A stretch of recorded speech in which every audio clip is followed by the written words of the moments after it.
following podcast is recorded and produced by Emerge, a media creators co-op, in affiliation with the network at bicbb-radio.com.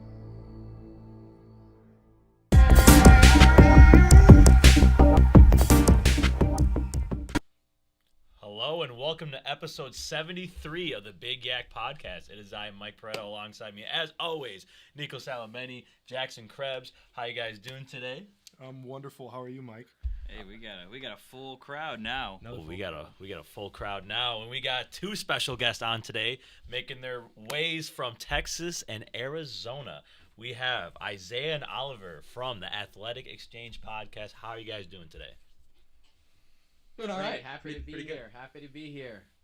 Yeah, so Thanks for having us. Yeah, of course. Thank you guys for coming on. You know, This is quite the feat of technology going on right now. We've never had a podcast episode with two Zoom guests. The only time we used Zoom was a couple episodes, and then throughout the Spotlight series for all our guests that are from across the country.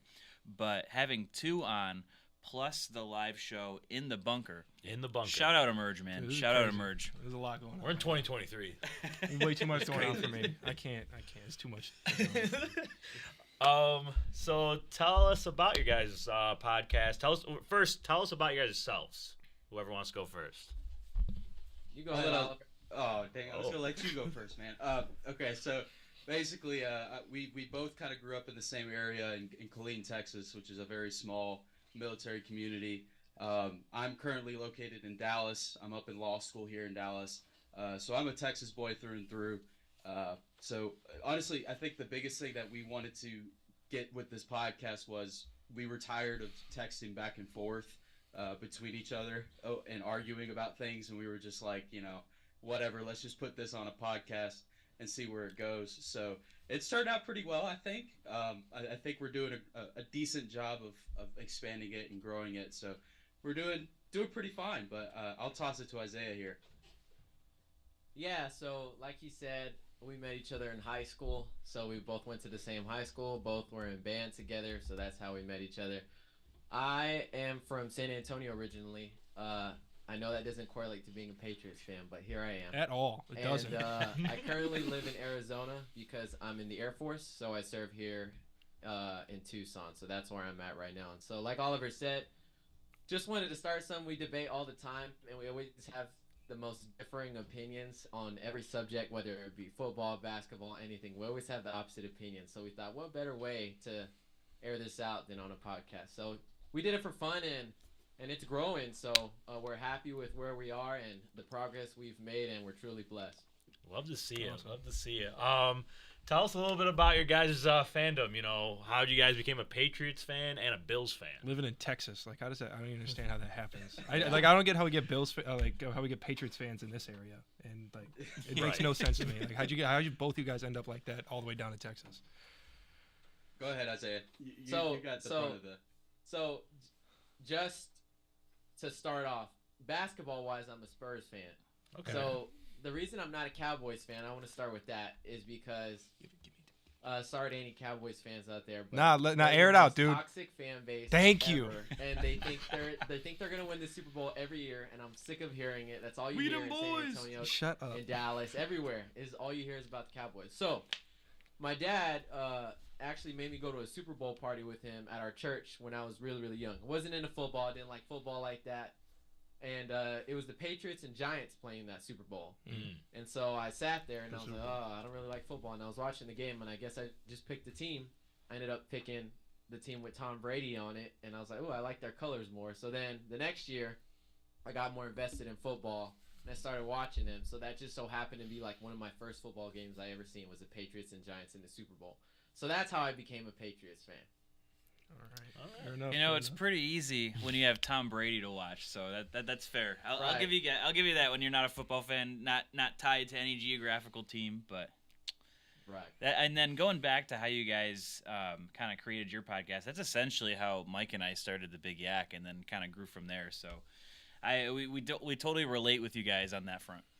Yeah, I feel like it. Right, that's awesome. I feel like that's how a lot of people are. I mean, it's just ideas that you want to, create that you already have created, and it's just through simple conversation, and then you just bring it to life when you buy the equipment, or in our case, we run out a studio, Yeah. so, it's just podcasts, are a beautiful thing, and it's connecting people through making the show and then reaching a larger, base of fans and people around the world. Because, I mean, we've seen it. We've had guys on. We have a guy on from Nebraska one time too. Like he was a Chargers fan. He was a believe it or Chargers not. fan from Nebraska.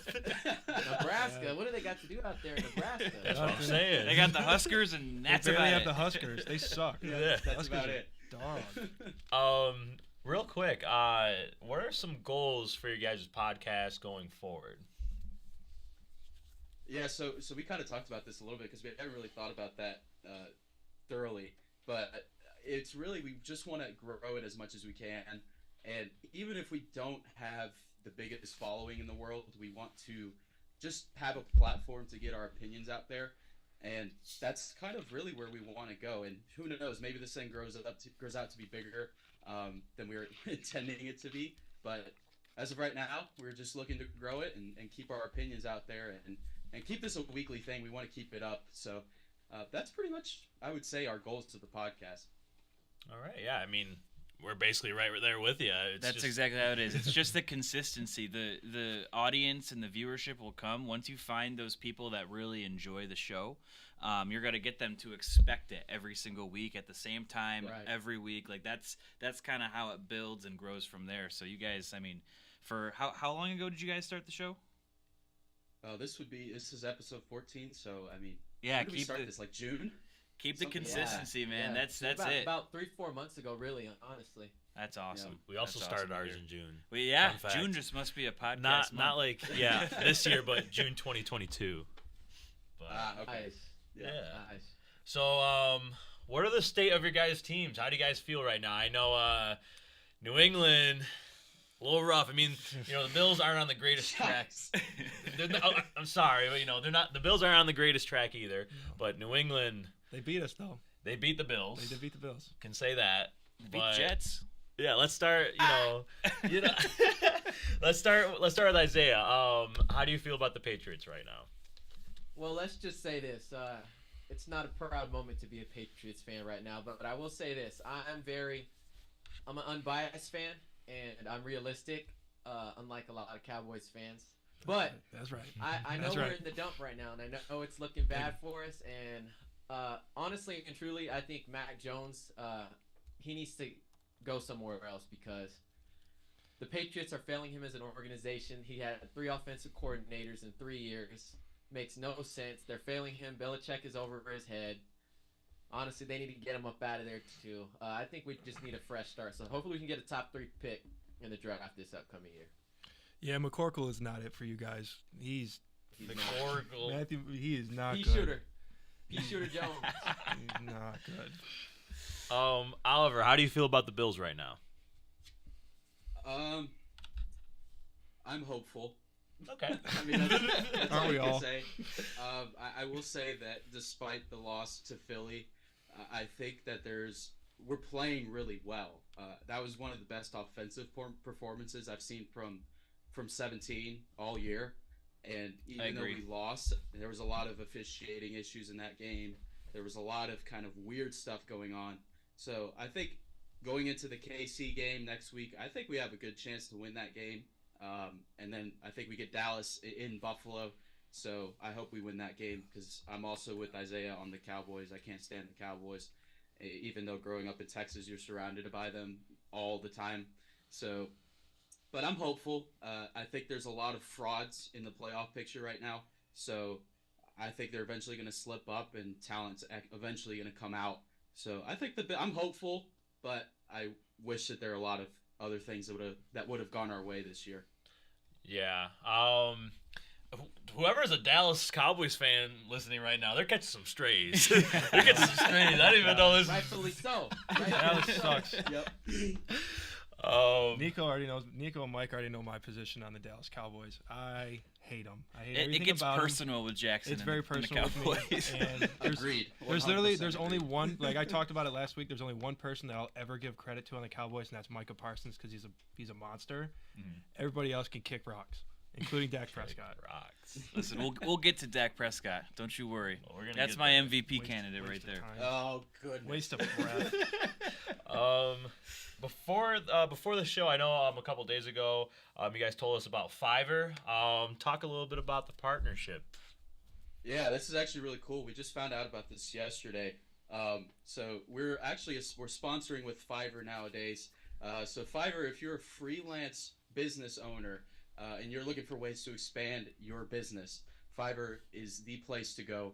Fiverr is the world's largest marketplace for digital services. You're able to share your skills with their buyer community, and you're able to make money while you're at it. So whether you're a graphic designer, programmer, content writer, translator, voiceover artist, whatever it may be, Fiverr is essentially the place for you. You can choose from any of their plans that they have, starting with their basic plan, going up to their standard and premium plans. So whatever fits your business, you are able to find the right plan that fits you. We have a special link with the Athletic Exchange Pod that we will actually upload in our description to our podcast once this episode is uploaded on our platforms. So we are looking forward to continuing with Fiverr. This is awesome for us. So shout out to Fiverr for the sponsorship. Shout out, man. Oh, That's, yeah, dude, awesome. that's awesome. Good for you Yeah, guys. we might need to look into that as well, in Yeah. the future. Especially just starting out, they already have a partnership that's pretty dope. Yeah. So that's that's awesome. That for was you that guys. was a big piece to actually bring money to your show. And at the end of the day, you want to have fun, you want to like get your Right. word out, but time's money. So Yeah. money. shout out. Let's keep making it. Absolutely. Things expensive nowadays, man. You know, Dr. Pepper was $4. Man. Dr. Pepper was $4. Dr. Pepper was $4. So let's go on to our show. Let's talk about some NFL headlines, some current events. Starting off with on Monday Night Football, we had the crazy Jags versus Bengals game where Trevor Lawrence got injured. Jake Browning came out of the woodworks and looked That's pretty AFC, good. AFC Offensive Player of the Week. That's Jake Browning. best quarterback in the NFL, Jake Browning, right Okay. there. All right. So yeah, that was a crazy game. To whoever watched, I mean, that was a game where I was, I had some bets on the game, but I really wasn't that invested. And then third quarter comes around, I'm like, yo, this is actually a really good game right now. So, Trevor Lawrence, that was the big headline that came out of that game. He was stepped on by his offensive lineman and then ran into by Trey Hendrickson. The injury looked worse than what it was. They're diagnosing him right now with a high ankle sprain. So A couple weeks would be all right. a couple weeks. I know they're trying to push him to get ready for Sunday because each game at this point is very crucial. They're only one game above Houston and Indianapolis, so they're on their tail. So Trevor Lawrence, I mean, if they would have won on Monday, they also were in position to move into the number 1 seed in the AFC. They were. They are up there. They're up there in the playoffs, in the playoff contention, in the playoff seeding. So if they can get him back, I think it'd be good for them. But also, it is a high ankle sprain, and those hurt. Those are crazy painful. I think the only person really in recent years that's played through one and actually performed well was Patrick Mahomes. So we'll see what He's happens. The bar's set Different. high. The bar is set very high. Yeah. Speaking of Patrick Mahomes and the Chiefs, next headline we have Ooh. Packers upset Kansas City. Another good game that was kind of like Kansas City should have their way with Green Bay. We had Allen and the Beefy Boys on last week, and Allen was banging his drum for his Packers. And you know what? Shout out, man. Dude, Shout honestly, out. He said it. He said it first thing here. Allen has been doubling down on the Packers since ever since I was brought on to He's the up podcast. 3-0 on us. I've picked Yes. against the Packers every single week I've been on this podcast since you guys had me on a couple weeks ago. And he has proven me wrong every single time. He always makes a comment, and then every time the Packers win, he sends me a message. I might be getting on the Packers wagon. I might be. That also might cause it to crash and burn because that's the luck that I have. Every time I talk good about somebody, it usually crashes and burns for me. So I'm just gonna keep my mouth shut on it for now and see what happens. Were you guys able to watch that game on Sunday between the Chiefs and the Packers? Oh, yeah. Jordan loves the truth, man. That's all I got to say. That was my biggest takeaway. That dude was balling. I mean, he didn't throw a pick, had 3 touchdowns, and was it 300 yards passing?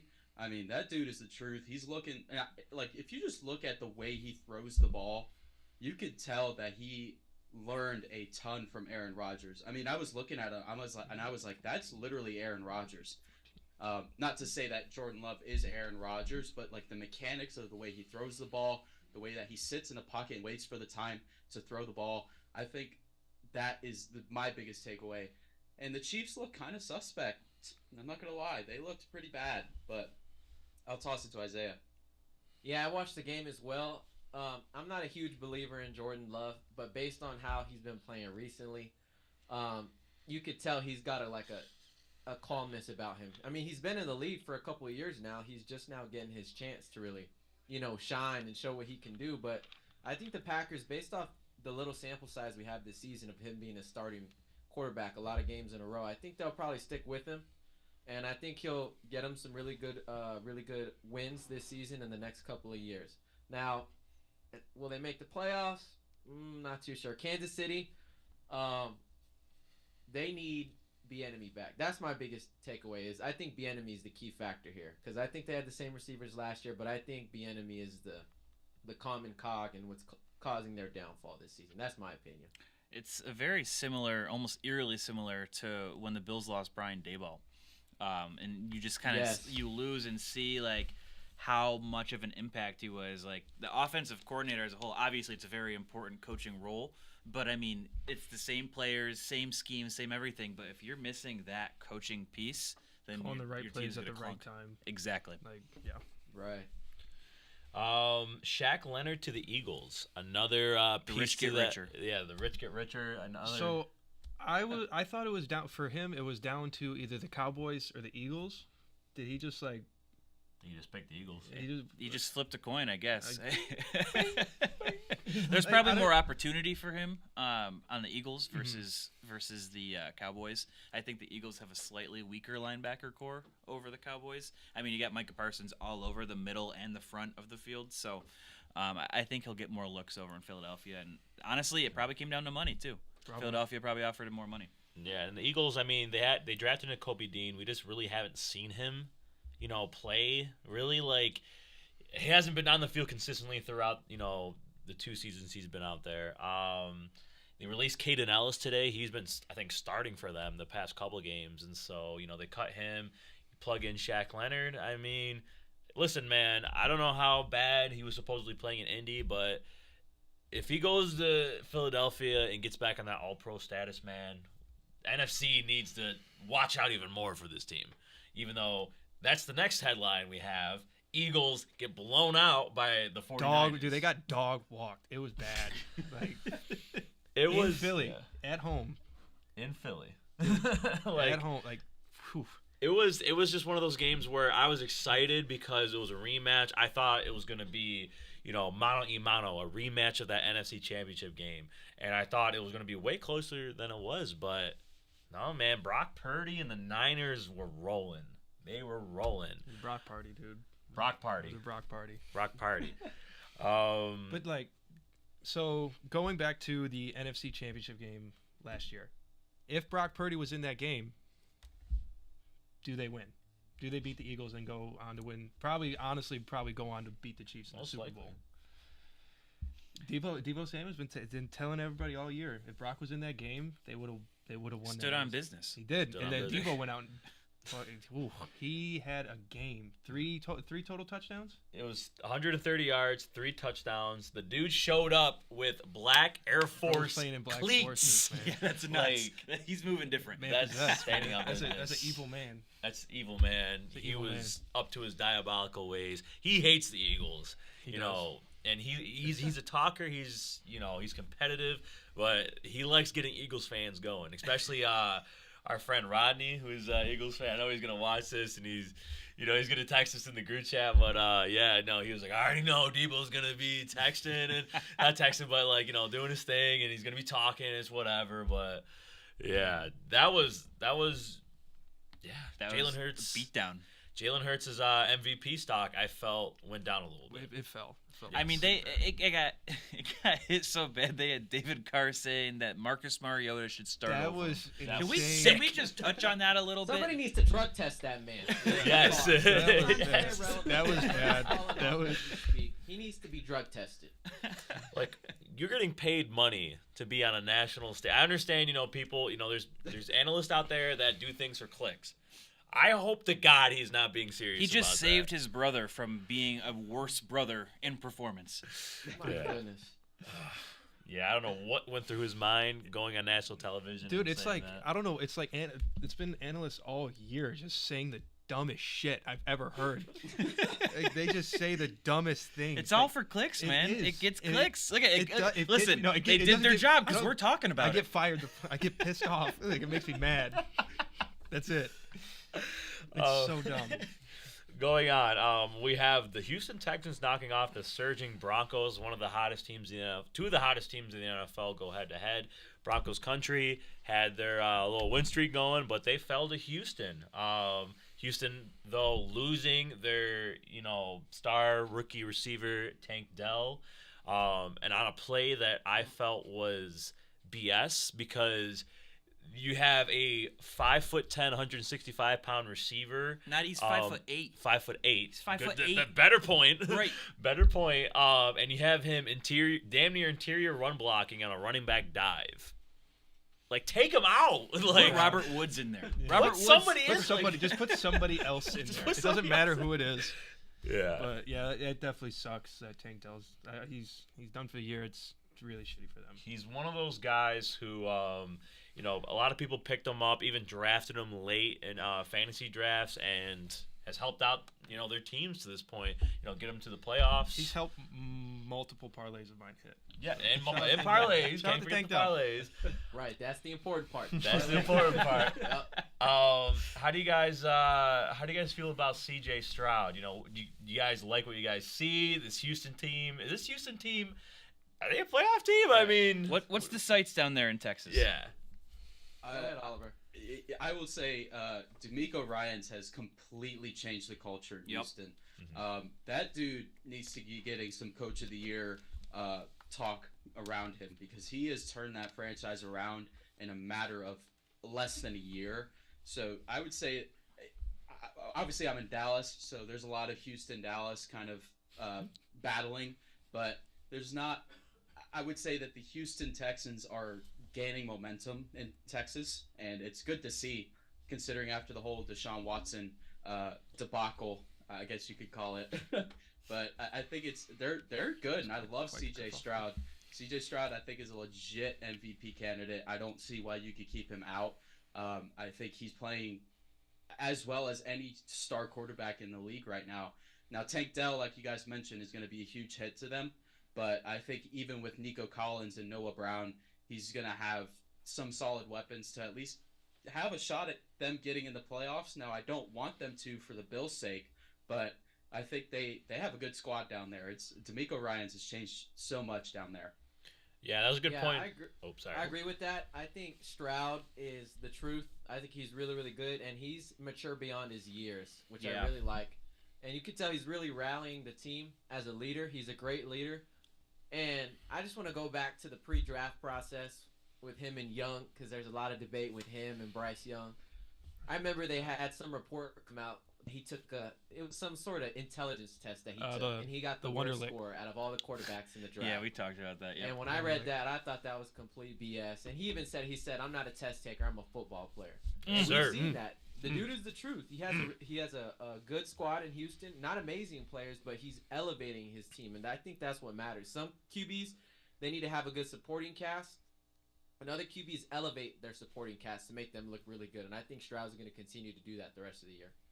I mean, we can all agree he's locked for Rookie of the Year, right? Yes. At this point, absolutely locked. In the MVP conversation. In the MVP conversation, exactly. The MVP conversation. That's more as than a enough rookie. for Rookie Just of the Year. being in the conversation as a rookie it's insane. Absurd. It's crazy. Insanity. Also, shout out Devin Singletary for actually becoming a good running back. Bills legend Devin Actually, Singletary? Just want to put that. You out mean there. he wasn't the problem? All of these running backs. Look at Zach Moss. I'm looking at you Yeah. too, man. I started both of them in a fantasy league, and I'm like sitting here. I'm like, Damn, man.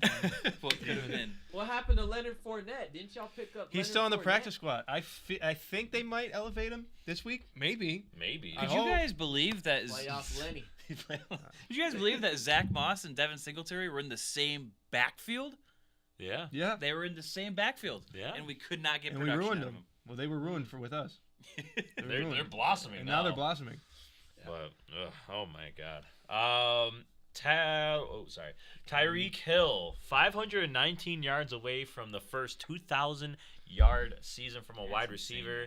man. He definitely needs to be in the MVP conversation. I think after this past week against the Commanders, bumped him up a little bit. But still, it's a quarterback's award, unfortunately. So we'll see. But he has a favorable schedule, I would say. I don't know about favorable, but I mean, they have Tennessee this week, and then they have the Jets the next week. So depending on if Sauce Gardner is able to lock him up, I know he has again. I know he plays Dallas, but Dallas just got torched by DK Metcalf. Yeah, I want to see Deron Bland trying to cover Tyreek Hill. That would be that'd be so funny, Get your popcorn ready for that one, dude. Because DK destroyed him. Yeah. So yeah, Tyreek Hill almost at that 2,000 mark. We'll see if he eclipses that. I mean, I just want to go dial back real quick on what you said about seeing if Sauce Gardner can lock him up. In New York, the last time they faced, Tyreek went for 12 catches, 102 yards, and a touchdown. There was no lock in there. Absolutely torched. You can't. Cooked him. You can't bottle up speed, man. You No. can't. And he is by far the fastest player we've ever seen. One of them, And yeah. It's crazy. Like, Well, I'd also want to talk about your schedule, what you said about the schedule. Yeah, you said you got the Titans this week. Easy. That's going to be 100 yards, book it. The Jets, we already saw the sample size once. The Cowboys, Deron Bland, enough said. garbage. Really, he just has the Ravens and the Bills left, and I think that he can get 300 yards in the first 3 games. Yeah. Lock him up for 2K, man. Lock him Do up. it. Going off the NFL path, we're going to talk a little bit about college football. The Final Four were set. Georgia getting upsetted by the Alabama Crimson Tide. Told you. So the top 4 Roll right. Tide. Roll Tide. Roll Tide. So we have Michigan, number 1. We have Washington, number 2. We have Texas Longhorns, number Like that. 3. And number 4, we have the Alabama Crimson Tide. And then at number 5, we have the undefeated Florida State team. And the Florida State Seminoles get gypped. I mean, Disgrace. it's Can I say something about Florida State real quick? yes. I just want to say this. If you are advocating for Florida State, shut the hell up. No way. If you watch that Louisville game, you would know. I lost brain cells watching Louisville and Florida State. That was such a bad game. And if you were to sit here and argue that Florida State should make it in over Alabama because they played in the ACC, I can't have a conversation with you, especially after Alabama. Especially after Alabama beat the number 1 team, the 2-time reigning defending national champions. I just find it absurd to make that argument, especially without Jordan Travis. It doesn't make sense. And then all the 2014 Ohio State comparisons. You can't even make that comparison because Ohio State blew out Wisconsin in the Big Ten championship 59-0. Yes. It wasn't close. So, and Cardale Jones was obviously a better quarterback than Oof. Brock Glenn, whoever the hell that is. Let's go Brock Like, Glenn. You can't make this. You can't make this up. So Booger McFarland, I know he had like a mental breakdown when Florida State didn't make it, but my message to Booger McFarland That's just 'cause his specifically, brain doesn't shut work. the hell up. You're gonna have a good time. on New Year's His Eve brain's running on and, or fumes New right Year's now. Day. Watching Michigan and Alabama and Washington and Texas. Isaiah, seemed like you were in defer from what Oliver said about Florida State or the ACC. Are you a fan of? Yeah, I don't know who this guy thinks he's talking to. Clearly, he's addressing me, and Sheesh. Oh, I'm gonna stand on business, like Drewski would say. And you talk about Alabama. Yeah, they beat the number 1 seed, but were they not a couple of seconds away from losing to Auburn? I just want to verify that almost happened. That almost with you, Oliver, happened. because if you're gonna say they deserve to be in there, and I feel for Florida State, man, they did everything right, and because one player loses or one player gets injured, that's it. They're like, what do you tell those guys? They go undefeated and their backup quarterback still playing good. Yeah, okay. Louisville wasn't that good, but I mean, give them a chance. What do? You go undefeated and you still don't make the playoffs. That's all it is. Can I say something? Can I? Blown up by 60. Oh boy. Can I say something real We don't quick? know that. Let me get in something real quick. So with the college football playoff, in my mind, it's not about who deserves to be there. It's the best 4 teams. Yep. Florida State should not be in the college football With Jordan playoff. Travis, I say If Jordan Should've Travis been. was still there, I would say yes. Yes, But- 100%. Yeah. I can't see a Florida State team without Jordan Travis going into the college football playoff and really doing anything. So you basically view like TCU Part 2 happening again. Yes, Lord. yes, I do. So that's what you see. Your Horned Frogs they are can- getting some that's heat, a Mike. valid TCU for that. They can Yeah. blame TCU for that because they don't want that again. I feel like Alabama is very deserving of that number 4, and I think number 5 is the perfect spot for Florida State. Shout out Washington too. They look damn good against Oregon. Yeah, they did. Yeah, they did. Coming in as a plus 9.5 underdog. They pulled that game off. Get care of Bo Nix's business. 30-year-old ass off a college football field. Lastly, for NFL headlines and current events, we have an update on the MVP race. And Nico, What did I say? What did I say last week? What did I say in the parlay? What did I say last week on Dak Prescott as a whole? Also, shout out Dak Prescott for giving me 299 yards passing, so I didn't have to come on the show today and wear cowboy garb. I did not want to wear a whole cowboy outfit. If you guys didn't see last week, I was supposed to, if Dak Prescott had 300 yards passing, 3 touchdowns, and the Cowboys won, I'd show up dressed up as a physical cowboy. Dak threw for 299. 299. So, like we said, now here we go. It lines up this week. Philly at Dallas, Sunday Night Football in Jerry World for the NFC East.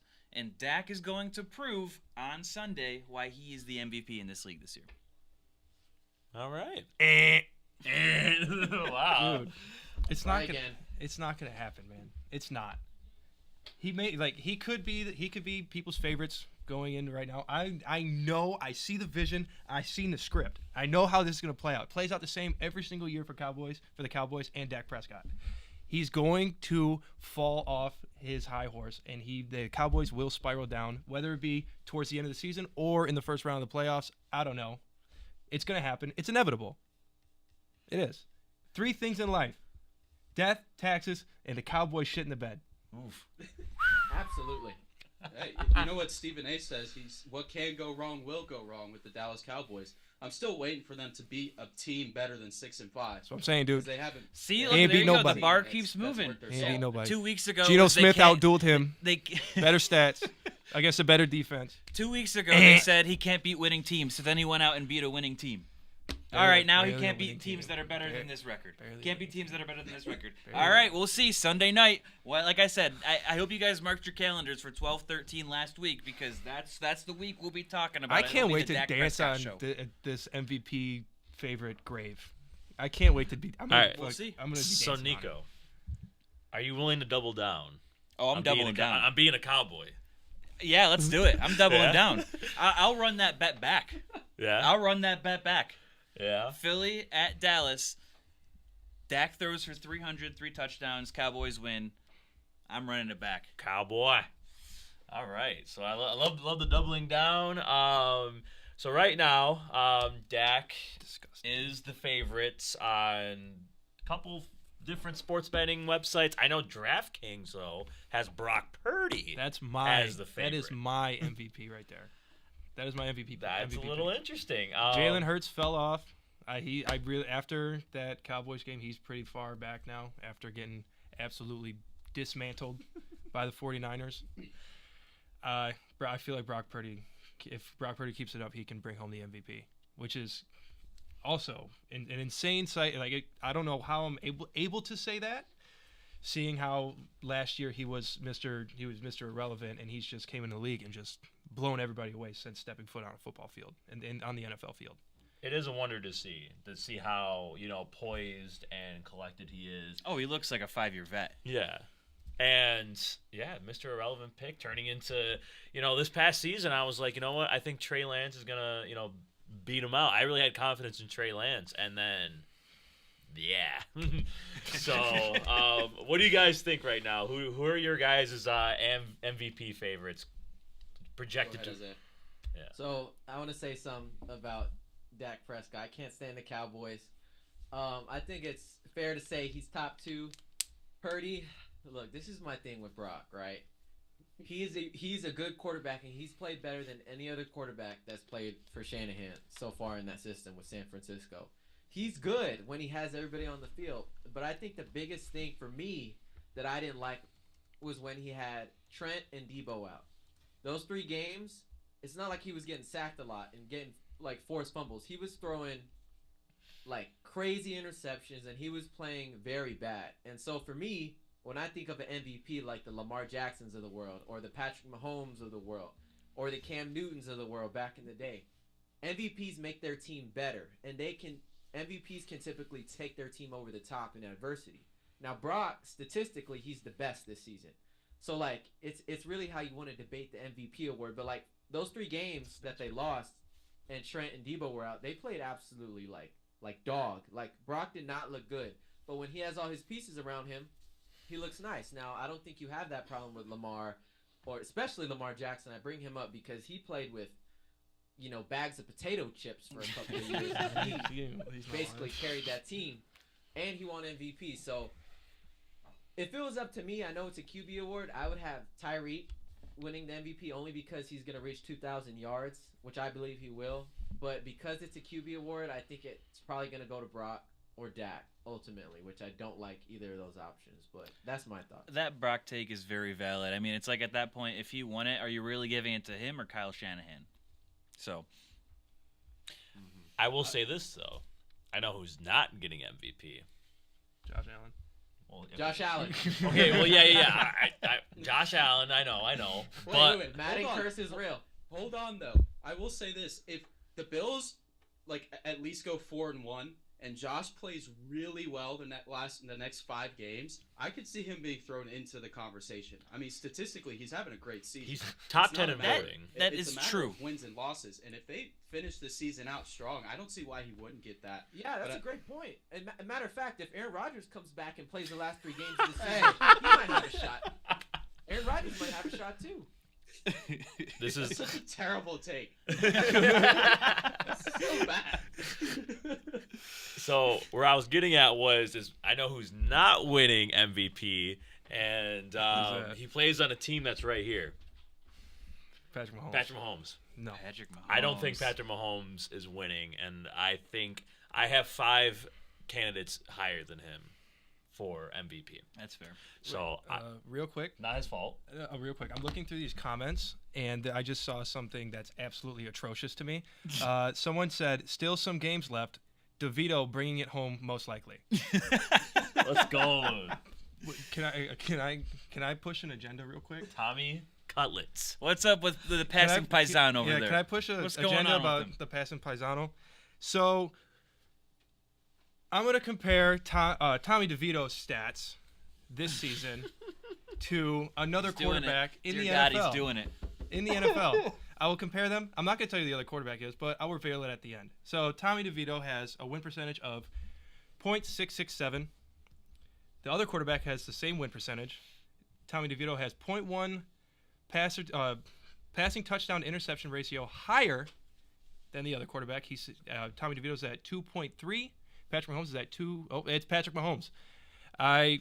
So I'm going to be so the stats are Just spit it out. Yeah, the pass rating for Tommy DeVito is 92.4. Pass rating for Patrick Mahomes is 95.1. Yards per completion, 10.6 for DeVito, 10.4 for Patrick Mahomes. Game-winning drives, they both have 1. Tommy Cutlets. I don't know who to take here, man. Like, I do. I'm taking Tommy DeVito. Like, there's Passing Paisano. Bassin Paisan's been on one since he came in the league, man. What if he doesn't play this week, though? Jersey. What if he doesn't play? He is playing. He is playing. I heard Tyrod Taylor might be. Well, this week he probably will. Dayball said that DeVito's still starting over him. Really? Yeah. Passing Paisan lives on. Me personally, Hella cheeks getting clapped at Mama DeVito's house, man, down the basement. I would rather have Tyrod Taylor out there. Nah, man. That's just me. Nope. That's just me. This is me. All right, we'll I'm see just what saying- the meatball has to say about I mean, that. but like what I was getting at with those stats, Patrick Mahomes is having a very like it doesn't seem like it, but it seems like he's having a down year. It's really not. It's that but bad. it hasn't even been bad. That's the thing. I'll like, say a that's down the year thing. for Patrick Mahomes is like a career year Yeah. for most quarterbacks. Yeah, I mean, Okay. I'll drink to that one. I'm not really trying to push an agenda. I just thought the stats were funny. I just thought it was funny because we always talk good about Tommy DeVito on this podcast. Well, me Yeah. and you do. I mean, I just talked to him because he's Italian. I'm Yeah. Italian. You know, come on. But I mean, I feel like I've been more anti Tommy DeVito. I just said like I think Tyrod should start over him. No. I don't know, man. Another name to throw in there, Tua Tagovailoa. You know, let's not hand Tua here. That was one of my MVP favorites going back to like week 3, week 4, and he hasn't really done anything to knock that away from him. Right. So we'll see. I mean, he does have the best receiver in the NFL. Right. That's fair. That's fair. So I would like to throw a name out there that hasn't been talked about. Christian McCaffrey. I don't see Yep. why he shouldn't be in the conversation either. I mean, he's having one of his best statistical seasons, and he's playing on one of the best teams, if not the best team in the league. And he's their best player. It's not even a debate that their best player is CMC. So I think CMC should be getting some talk too. Right. If we are talking about MVP, who are the most valuable player to your team, Christian I would take Christian McCaffrey over Brock Purdy in that sense. Agreed. what about Trent Williams? Trent I Williams. mean- I think Trent Williams is the best football player in the league. Oh. All around football player as a football player. Over Aaron Donald? Yes, I do. Interesting. I do. Interesting. Wow. What a take. That's a Trent take. Williams is an absolute monster. He's a beast. He's been this way for how many years now? 14 maybe. Yeah, and So he's it's over 10. Has he really has there ever really even been a fall off for him at No. all? He's been pretty much dominant for almost all of his career. Yeah. I was gonna say in Washington And- maybe, but that's just because they But were bad. yeah, and then being in the league for 14 years and you're still considered the best tackle in football. Dude bodied leukemia, too. Antibody cancer. That's right. He bodied cancer Dude's a and is beast. still a top player in the NFL. So, like, that's saying something. And everyone's afraid of him. Have you ever seen like there's video like I can't remember the 49ers got into a fight a couple weeks ago and they were all like pushing and shoving, then Trent Williams pulled up and they all just backed away. He's a big dog. Hey. He's a big dog. We're gonna debate real quick. I know I feel brother. like we've been debating, but this. Hold on, wait a second. We got a big comment here. We got Sal Messing. He's trying Wilson ranks in the top 5 among qualified quarterbacks in touchdown to interception ratio, 18-4 second. Mr. Passing Unlimited. Raider he's out here is fourth. vouching for the Danger Witch. 4th quarter comebacks, 3 tied for the most, and game-winning drives 2nd. So he's making his case for Russell Wilson to Get be. that cornball Is out that of to here. be MVP, Sal? He's a corner. Is He's that a to be MVP, cornball. Russell Wilson? He's I want to see what he says. He's a dork. Not you, Sal. I love Sal. Not Sal. No, Russell Wilson. He's a dork. Russell Wilson, Mr. He's Unlimited. a dork. All right, we're gonna debate a little bit. I know we've been debating, but this is the actual debates that we have set for the show. Does the NFL officiating need to change? If so, what exactly? Is this the worst officiating we've seen in recent years? Who wants to start? Anybody want to start? I mean, we got some blatant missed calls, like absolutely horrendous missed calls on national television, not even including like the 1 o'clock games, the 4 o'clock games. We have some pretty blatant missed calls on national television that is a bad look for the NFL. That's pretty much all I got to say about it. Are you referring to the? Is one of the things you're referring? Is it the missed PI call in the Packers? Which one? Which one are you referring to? The one that happened right after the very ticky-tacky. I'm not talking about the Hail unnecessary Mary, roughness not the Hail call. Mary. No. in the After Packers the game. after the Yes. ticky-tacky Yep. roughing the. Chiefs got absolutely robbed in that game. So I see a lot of people talking about, oh, that was a makeup call. It's a makeup call. That's not a thing. No. Like, yeah, I get that you may have messed up with that unnecessary roughness call because he was still in bounds. But you can't let something that blatant slide like that with the game on the line. Like you, like it's like he was on his like in the air on his back as the Bring it ball. back, They was still Right. got the 15 yards though, because of the unnecessary call. They still had the 15 yards, but obviously I think refs do it in their mind where they're like, okay, that was a bad call, so we need to make it up by doing that.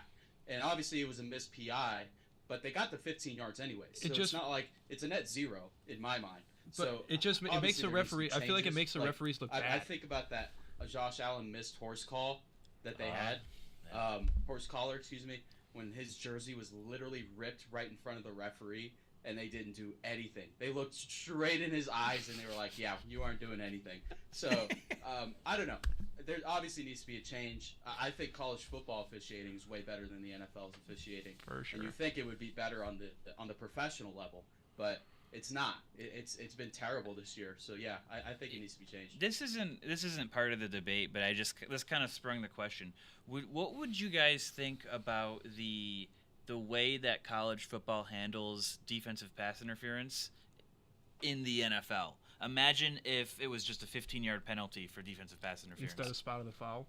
Instead of it being a spot foul. I like it. I would like it. Yeah, I like it. I love that. because I think it's different from it. Because obviously every week I feel like, or every other week, we talk about a game-changing call, and it's always DPI because of how much yardage is gained off of those things. Even when the DPI is as little as knacking on the dude's jersey, not like you're not mugging him. You're literally, he had one tug on his jersey, and that for whatever reason impeded him enough to get the flag called on him. 15 yards. I mean, does that seem like it'd be a better solution? I'm sure it's been brought up in the past, but I think college football does a lot of things better than the NFL. I'm not gonna lie, and I might even go out to the limb and say, I know people have said this before, but college football in a lot of ways is more entertaining than NFL. Yes. I mean, NFL you have more talent for sure. You have all of the greatness of college football just amassed into this more like an all-star game every professional, single week. more like advanced level. You guys, these guys are well-weathered veterans at this point, compared to when they're in that 18 to 21 range, you're still like figuring things out, But yeah, I think college football, I think if you adapted that rule into the NFL, I just think like you throw up that ball and say that is DPI, Kansas City is in field goal range automatically. Right. I mean, it's calls like the DPI is such a like, I don't know. You can go so many ways about it. And that's the thing. It's like there's always contact. It's like holding, offensive holding. Mm-hmm. There's always holding on every play. It just depends on how serious it is and whether or not it gets called. Yeah. So, I just want to say this about Chris Collinsworth real quick. Oh God, the fact that I hate that guy first of all, and hate's a strong word, but every game that he is commentating, I want to mute it because it's so bad. Glazing calling Patrick for a Mahomes. DPI on a Hail Mary is the most absurd thing I've ever seen in my life. That dude should be fired. He's not even hiding his love for Patrick Mahomes at this point.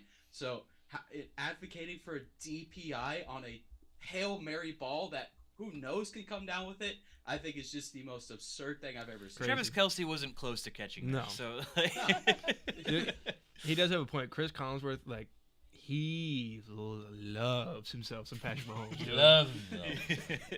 Dude, he loves that man. Like, he'll let everybody know. Like, it's bad. Like, it's pretty bad. I mean, it's kind of the same thing with, like, I feel like Tony Romo does that with Josh Allen a lot. Like when Tony Romo is on the call Tony for Romo those does games. glaze Tony Josh. Romo does glaze Josh. He's like, oh, that's why Josh is just so good at the game of football. And he ran the ball for like 2 yards. 2 yards, right? Dude, what are we doing, man? There is not another quarterback in this league that can do that. Sit down, man. You're pitching a 10. Pitching a 10 over there, man. Sit down. But I feel like, the changeover from these NFL referees, I mean, you have like Ed Hockley. I mean, no longer NFL referee. Now his son's out there, and I feel like his son is worse. Nepotism. He was Way a worse. Nepo. He was a Nepo hire. Way like, worse. I don't know. It's just that roughing the passer is another thing I want to bring up too. Yeah. And like, what is roughing the passer like nowadays? It's like, yeah, like Patrick Mahomes was a clear and obvious runner. He was fighting for yards, and that was. I will say it was an unnecessary roughness call as opposed to roughing the passer. Yeah. But it's the same thing. I mean, if it was a running back doing that same play, that wouldn't have been called. The flag was not. Yeah, like you can't put that much pressure on a quarterback if you sack him. You can't go too high. You can't go too low. You can't put your weight on top of him. You got to turn to the side while you're in the air, bringing the quarterback down. Make sure you turn to your side so you don't land on him. You can't slap his helmet. Like, it's like all these things where, like, what do you do as a defender now? As a defensive lineman, a pass rusher, like, you're just supposed to hug him and just say, all right, push him down. here we go. Tabletop We got him. him. Hit him with a tabletop, dude. Tabletop, yeah. Tabletop him. No, dude. Like, for instance, back to that Bills-Eagles game, I mean, you had that roughing the passer calling Josh. I will say he deserves an Oscar for his Dude, performance. that was kind of a It kind of it's cool. Like, yeah, we got 15 yards, but like I go on Twitter and like everyone's calling Josh Allen like a bitch and stuff. I'm like, he's not. He's not. He knows how to work the refs. He does. He knows how to play the game. Yeah. What do you guys think about the current state of NFL officiating? So for me, you're talking about all these penalties. I think the NFL knows what they're doing, and I think a lot of people are enjoying college football more because it's so high scoring. But like the NFL wants it to be an offensive game. They want it to be like college football. So you just keep penalizing the defense over and over, and it sucks. And I hate it because I'm not like a lot of people in that I enjoy defensive games like dog fights. Like usually the AFC North, all those division games, they always have those games are always like, I love watching those games when they're low scoring and when it comes down to the first person to make a mistake.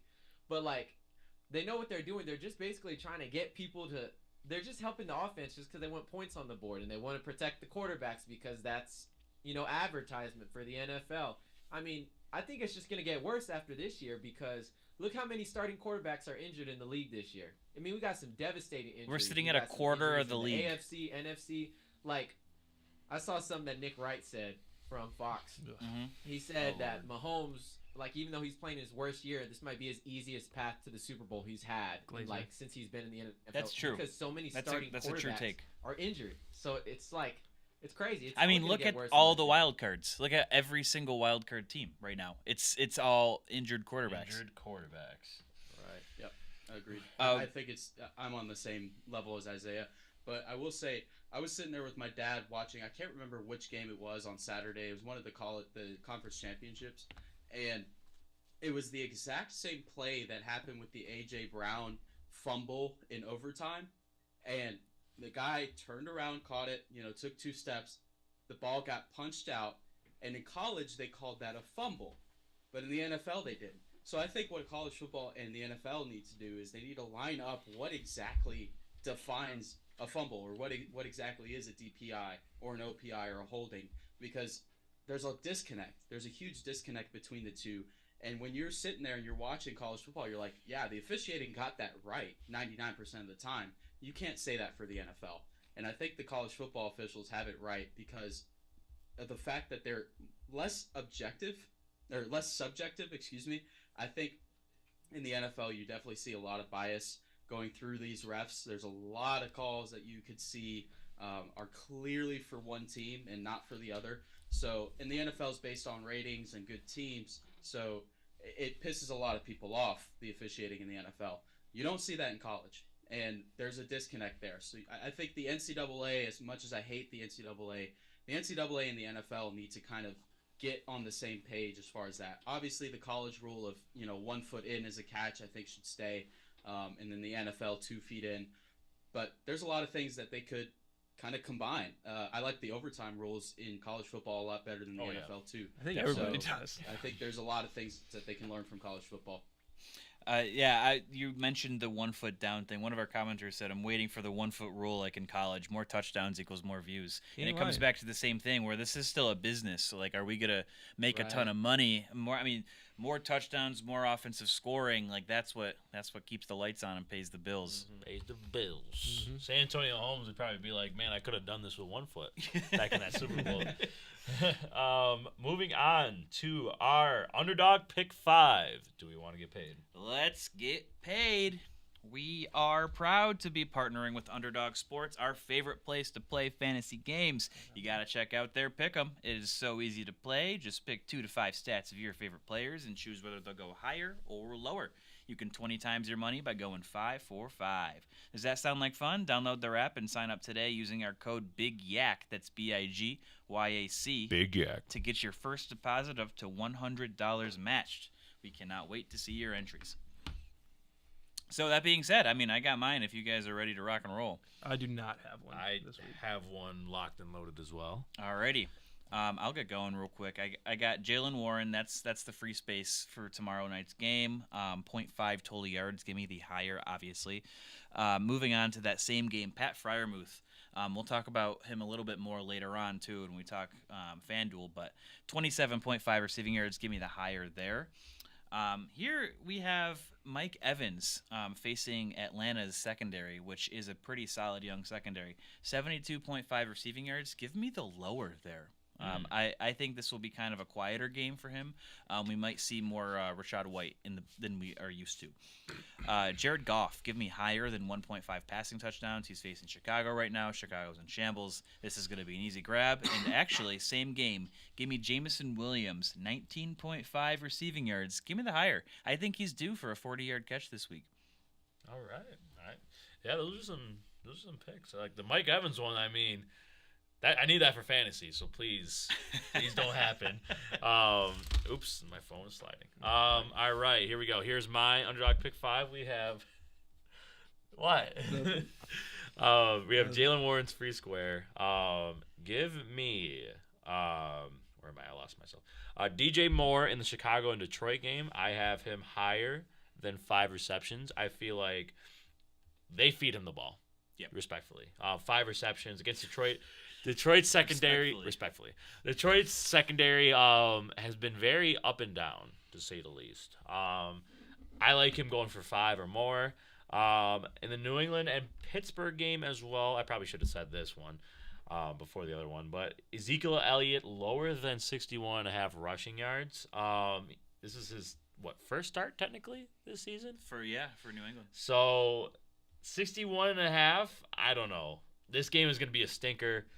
I'm going to go lower. 61.5 isn't that much, but it's a lot for a guy who has been primarily a backup this season. Can you bet on total punts on underdog? I think draft. No, not on. Not underdog. You can do field goals. Yeah, we can't do. They're not crossing the 50. Neither team's going to cross 50 yards. Yeah. Higher on safeties.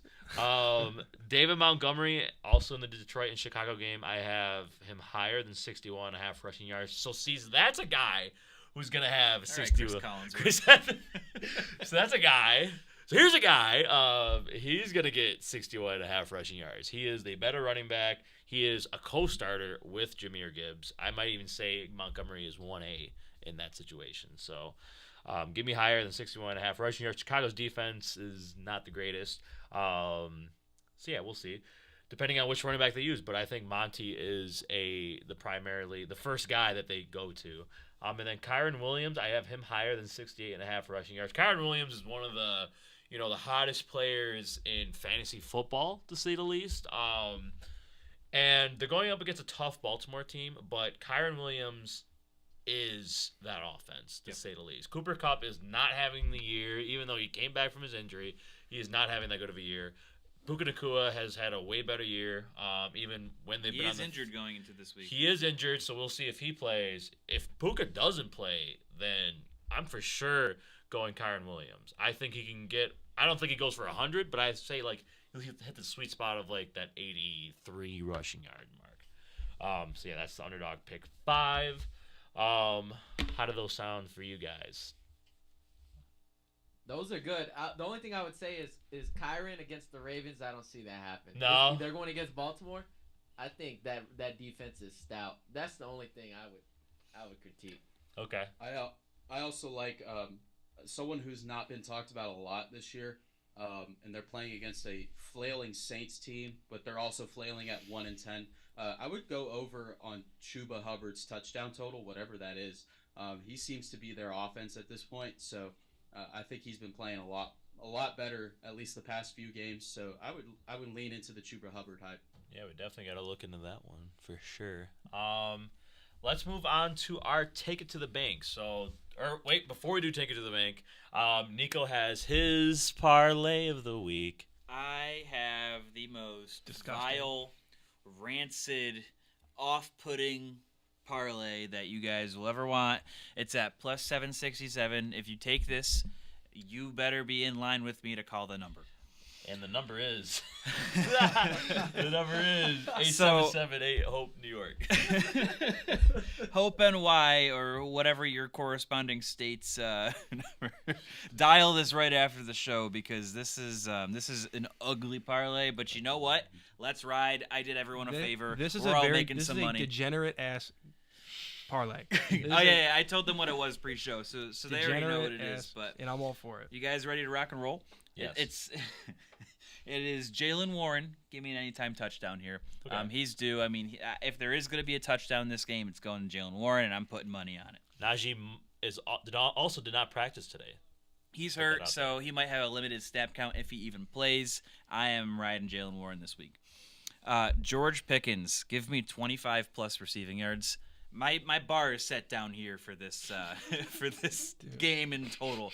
Both of these offenses, this is gonna be like a 10-7 game, but I think George Pickens pulls up 25 receiving yards.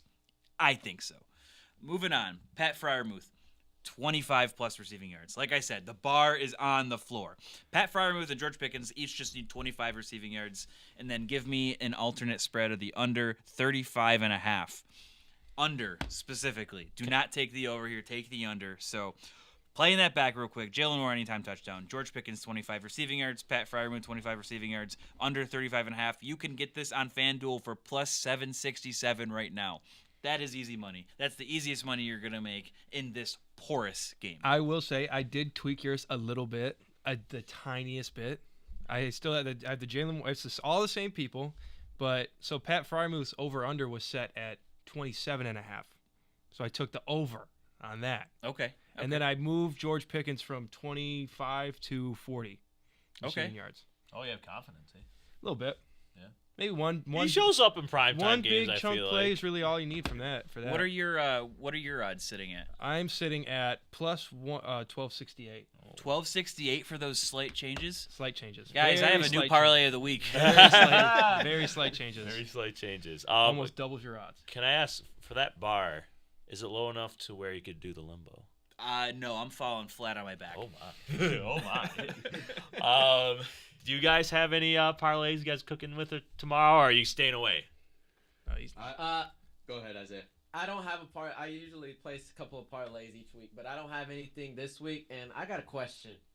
Out of all the games you could have put a parlay on, why do you pick the Pittsburgh Steelers and Patriots? Hey, brother, we come with one every Thursday. Listen, Gotta come with one every Thursday. I can only bet on the Thursday night football game as my running gag, so I have to just play the schedule that's dealt with me.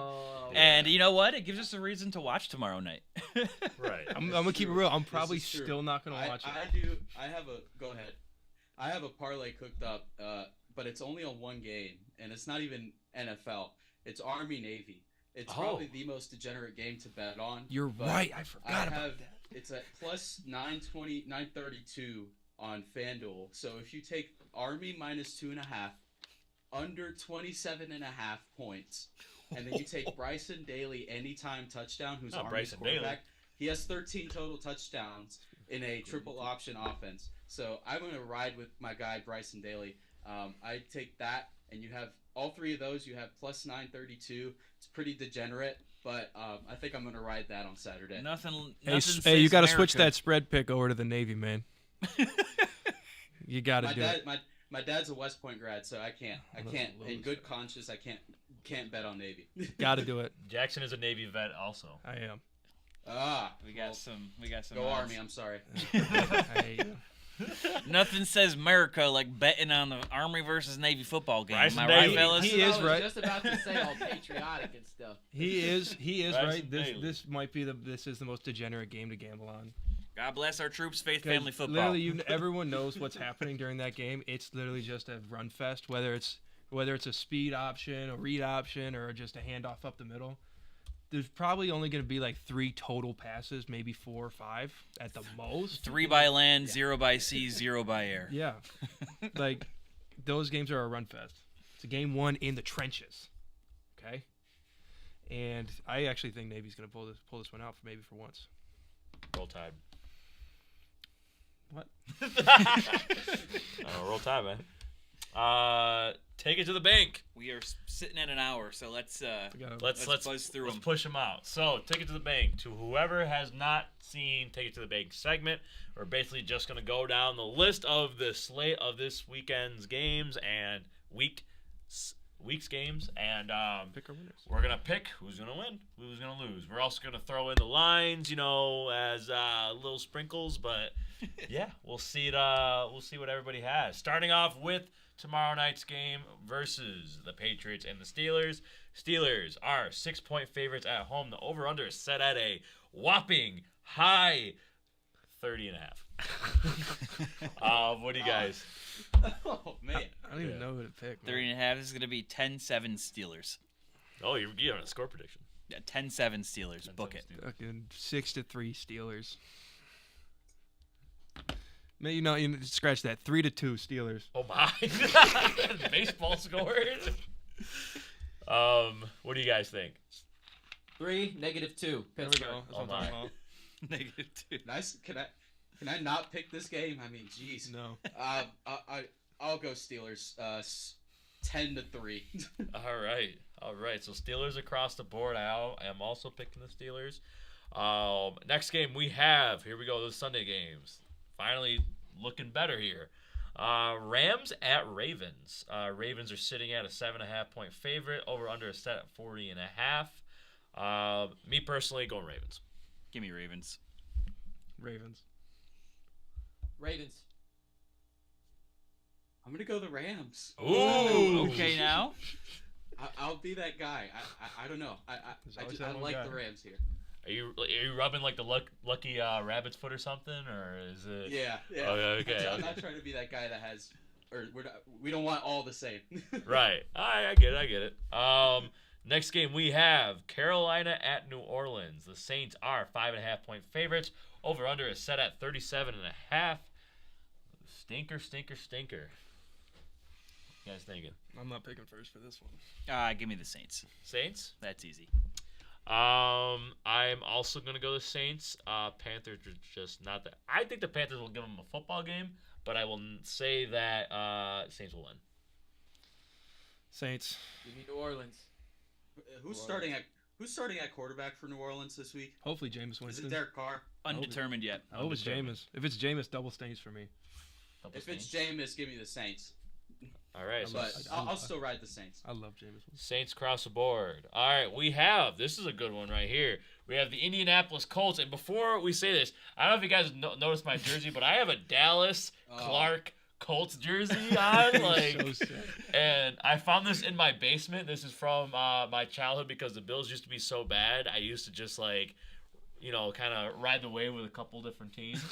So, we like Dallas Clark for like a Christmas. So For a Christmas, and that's it was a it. Christmas gift. I'm about to pick me up a Jeremy Shockey.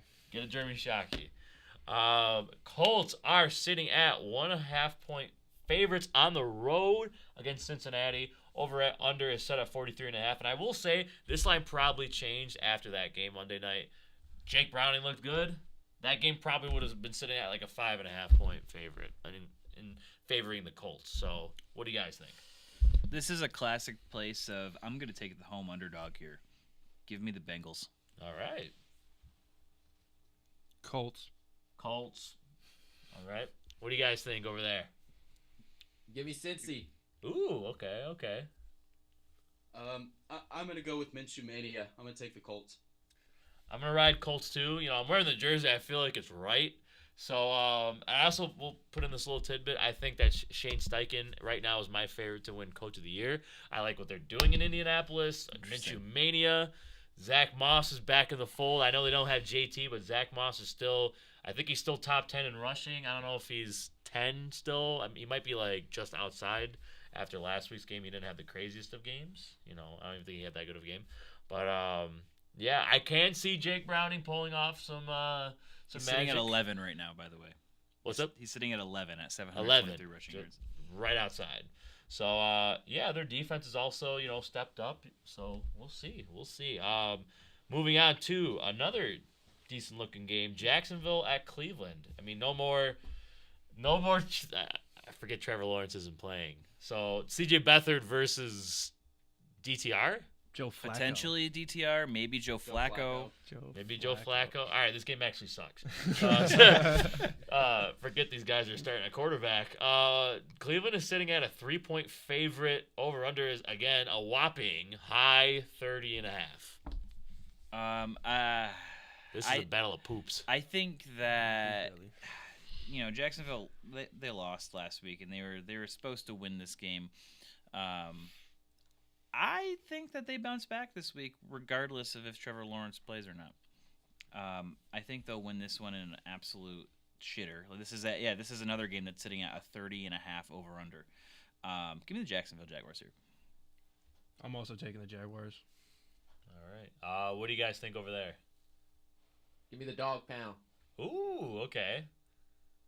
Yeah, I'm gonna take the better defense here. I'll take Cleveland. You know what? I'm going Cleveland. Surprise, surprise. I'm going Cleveland.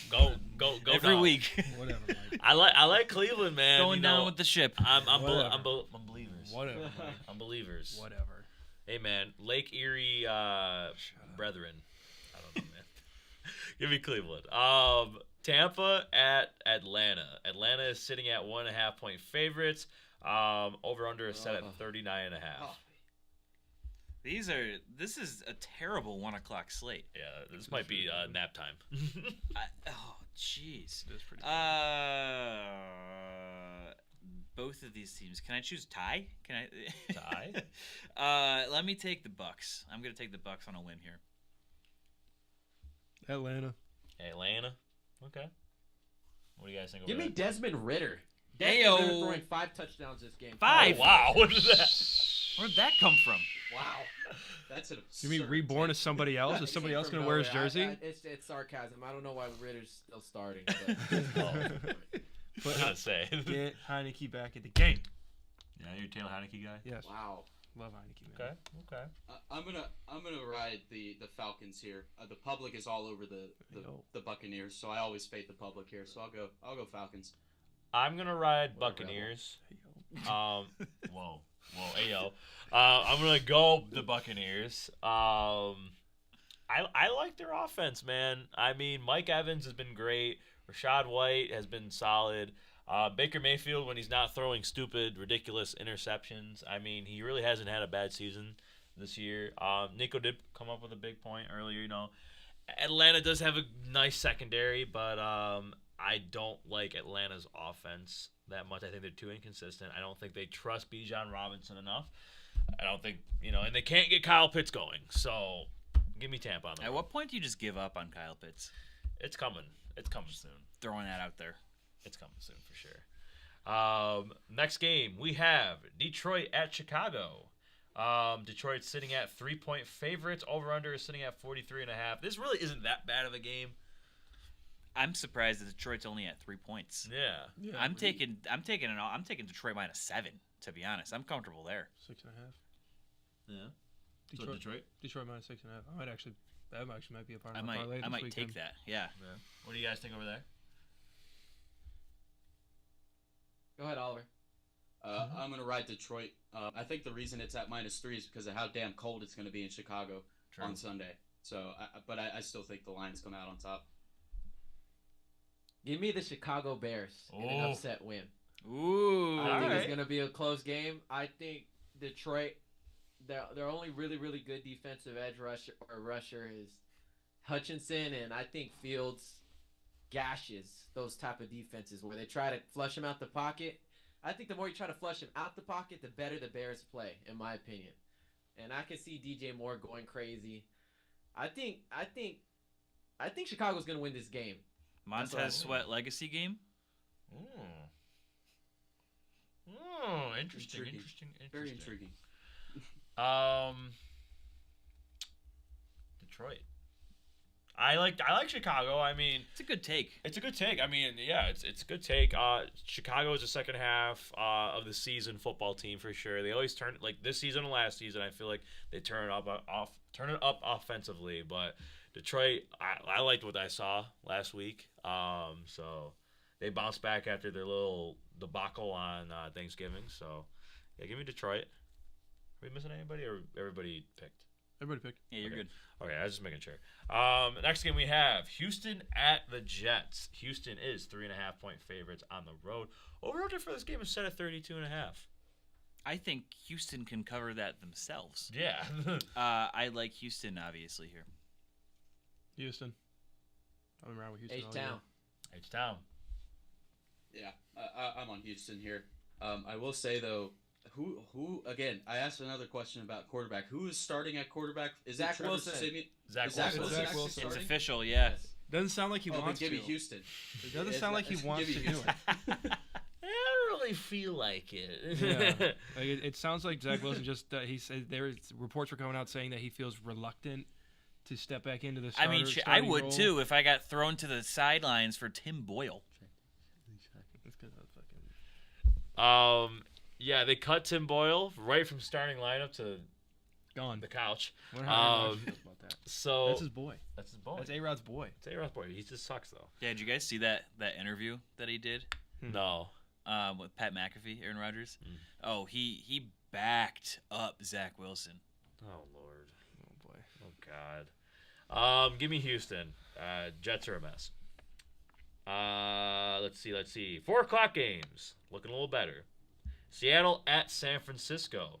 San Francisco's coming into this game as 10.5-point favorites. Over under is at 46.5. Seattle is not that bad to where it's. Nah, Seattle's a decent team. Yeah, Seattle should not be double-digit underdogs. They have a good offense and an elite secondary. I mean, I think that the 49ers, they're a juggernaut at this point. They're going to win pretty handily on their way to the Super Bowl. But the 10.5 is kind of disrespectful. Right.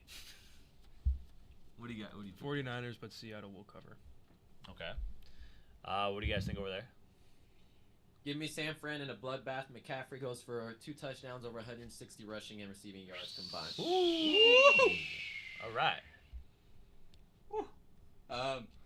You know what? Considering what I saw from Seattle last week, they damn near beat one of the best defenses in their own house. I'm going to go with the upset here. I'm going to take Seattle with the points. Like you said, 10.5 is so disrespectful considering what they almost did last week. So yeah, I'm going to go with the upset here. I think Geno Smith is gonna show out in San Francisco, especially in divisional game. It's going to be close. So I'll take Seattle here. All right. I'm gonna go San Francisco. Just what they did to Philly last week.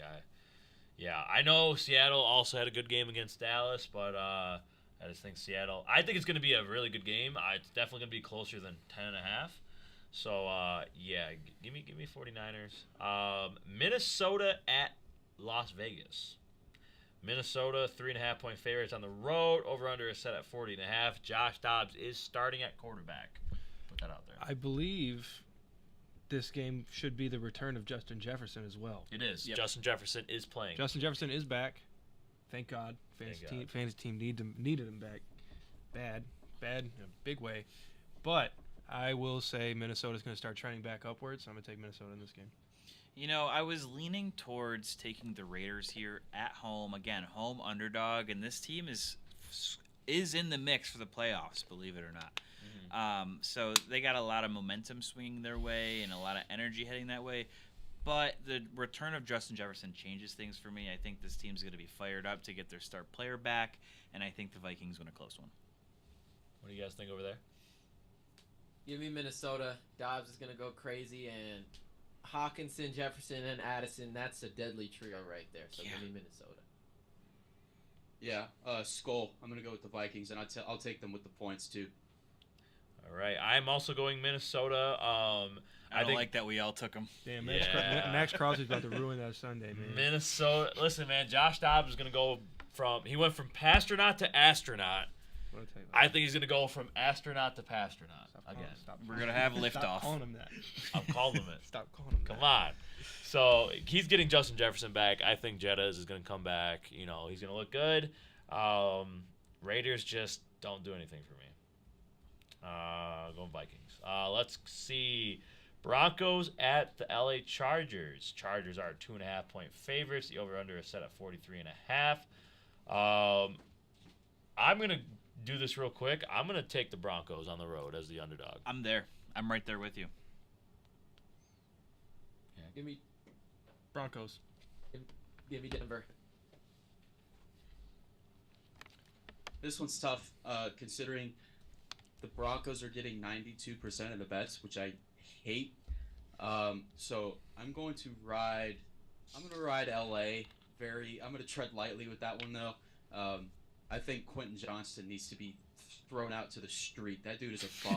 I can't believe how bad Dude, he he's is. so bad. I mean, I don't know why Justin Herbert even gives him chances on the field anymore. But I think the Chargers at home, although they don't have much of a home field advantage, I don't like that 92% of the bets are going to Denver. So I'll take LA here. FanDuel got to take their payroll some way, somehow. Oh, man.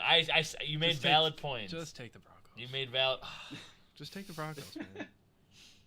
Broncos country, let's ride. Let's ride, man. Let's I can't. I want to pick the Chargers, but if you can only put up 6 points against the Patriots, I mean, you need to. The Chargers are a very broken team. Can't even To get be Austin. fair, the Bills have that kind of game every year. Yep, we have that's one. fair. There's always one, so I think they're good. They got it out of their system. Their offense is going to come back this week. Yeah.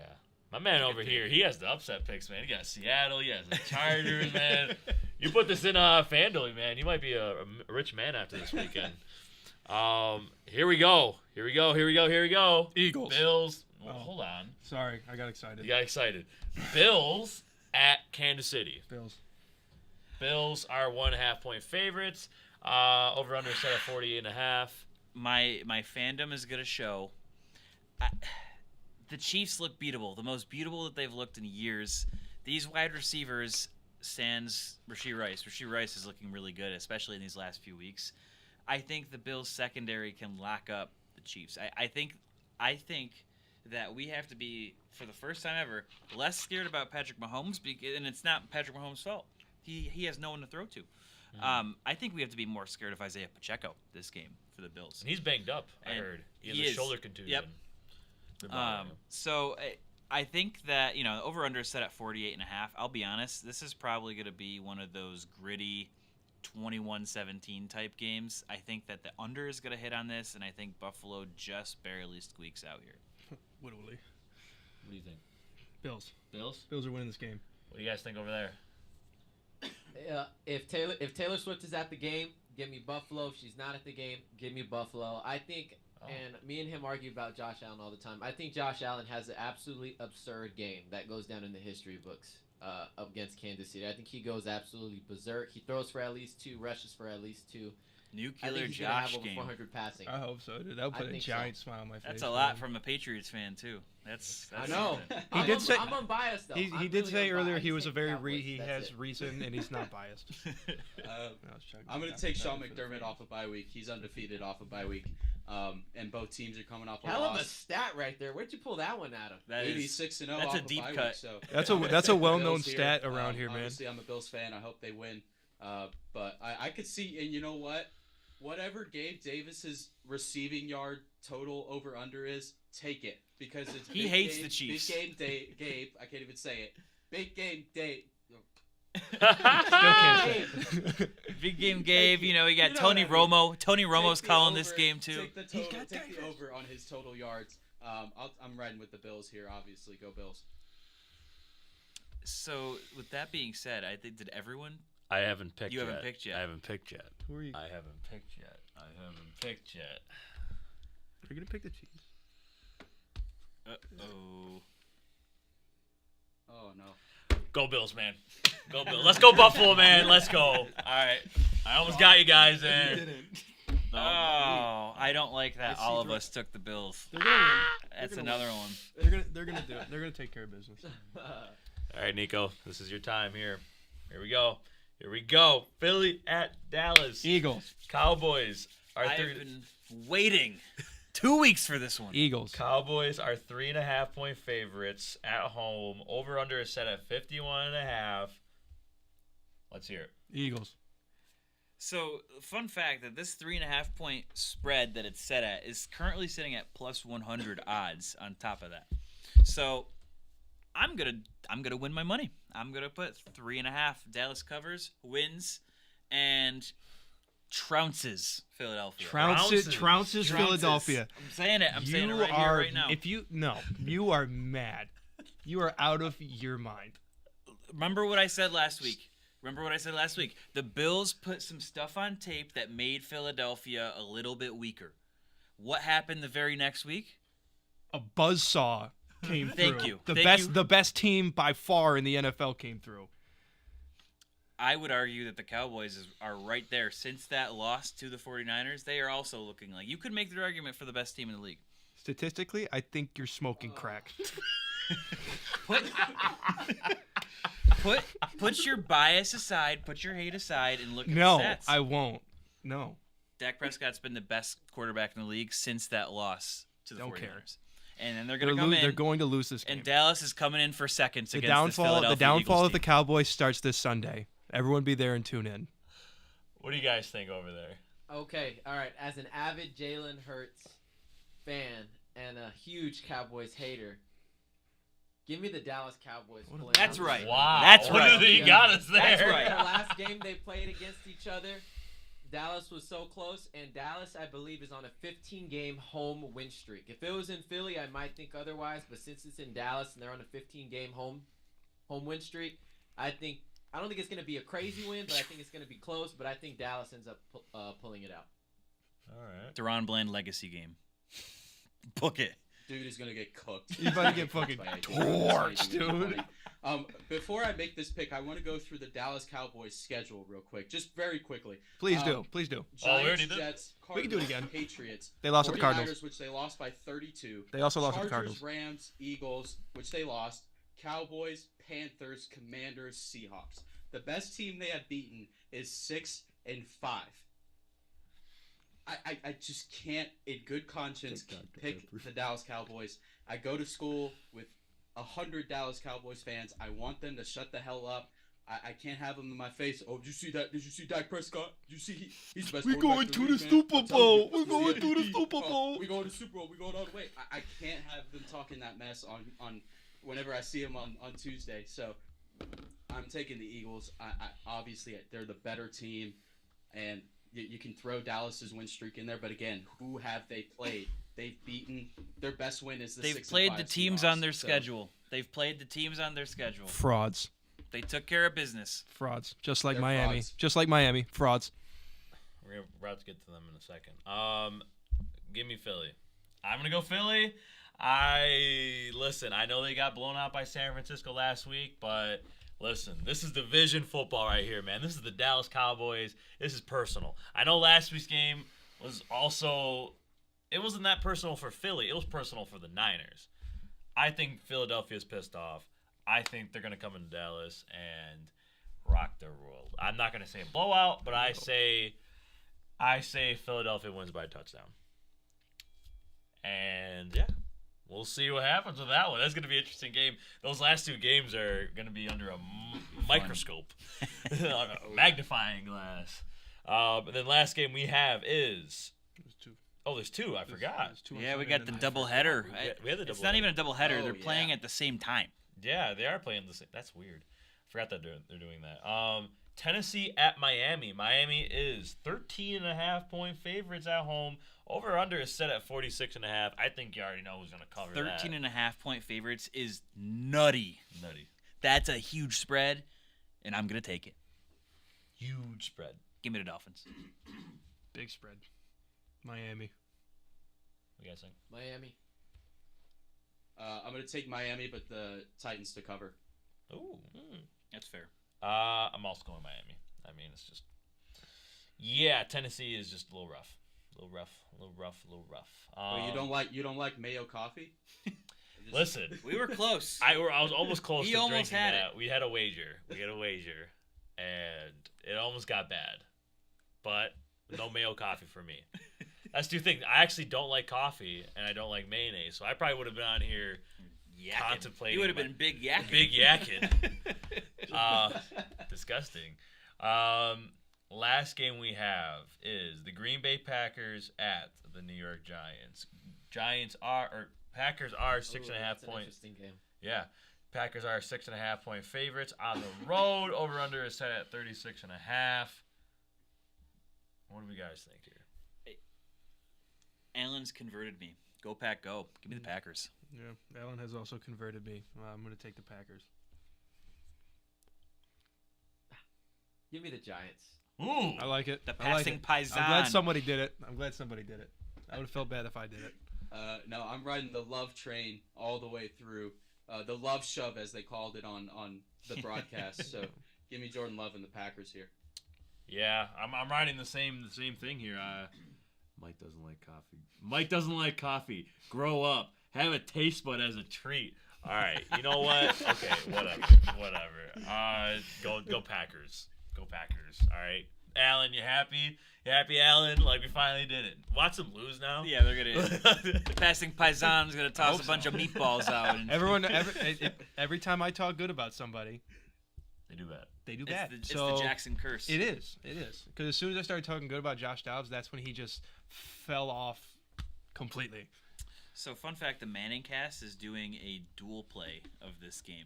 So they're essentially doing their own red zone version for I feel like that'd be those cool. 2 games. So I'm probably gonna check it out. I'm gonna watch it through there. I don't really watch the Manning cast, to be honest, but I see clips. Yeah, exactly. I usually watch clips and then get enough from it. But hey, with both of them kind of simulcasting the games, it'll be interesting to watch. All right. Well, do you guys have anything you want to add over there at the Athletic Exchange? Nothing at all. I'm good. Yeah, I think we got everything we needed to get out. All right. It's very therapeutic every week. I can just let it out. I can let it all out every week. Jackson, do you have any plan for it? Huh? Does anybody have any plans this weekend? You know. Probably do some drinking like I do every other weekend. Yeah. Anybody have any plans? Put in a parlay Sunday morning. Yeah, Nico, do you have any plans? No, yeah, I don't think I went to karaoke last night. That was fun. Sang my heart out. That was also very therapeutic. What's your go-to karaoke song? I don't have I change it up every single week. So last week I did 2 songs. Believe it or not, I did 2 songs. Yeah. It was "Livin' La Vida Loca" Okay. Ooh. and "Just a Friend" by Biz Markie. Oh, okay. It was a banger. Got the whole bar was singing along. I'm the type of guy at karaoke where I only strictly sing Nickelback. And it What? always hits. It hits every time. I don't think that's a Everyone type of loves guy. Oh no. Yeah, it is. That's just You're Look at this literally photograph. you're literally looking at that type of guy. that you are one of one. Apparently. Hear that? 101. Divorced Dad Rock. Force Dad Rock for the win. Well, guys, you guys over at the Athletic Exchange Podcast, thank you guys for coming on. We really appreciate you guys phoning in from Texas and Arizona, very far away from over here in Niagara Falls, New York. Arizona is now our farthest podcast Distance. away. Yeah. Yeah. wow. But yeah, thank you. Nice. Thanks for having us on. This was awesome collabing with you guys. So appreciate it. Hopefully we could do this again. Definitely. Definitely will. It was awesome, man. Shout out Theo Noah for putting us on. Yeah. You know, he was a big Shout out. big connection in setting this thing up. So Theo, if you're watching, hopefully you comment.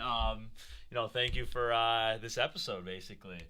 But yeah, thank you guys for coming on. We really appreciate it. Thank you guys all for being here in attendance. Thank you everybody I can't talk. Thank you to everybody who has watched tonight. We've had 14 recurrent viewers, which is That's a new record. that's We're up high there, for man. us. A little high for us. I mean, We're on the up and up. we usually get the views post live episode. So thank you everybody to watch. I can't talk. Oh my God. Thank you everybody who You're have okay, watched. Mike. You're all Thank you Maranto and Emerge. Thank you Matt Johnson and BICBP Radio Network. We'll see you guys next week for episode 74 of the Big Yak Podcast. See ya. Have a good night. Jesus. I think we're still up. Okay, now we're off. Sorry about that fumble.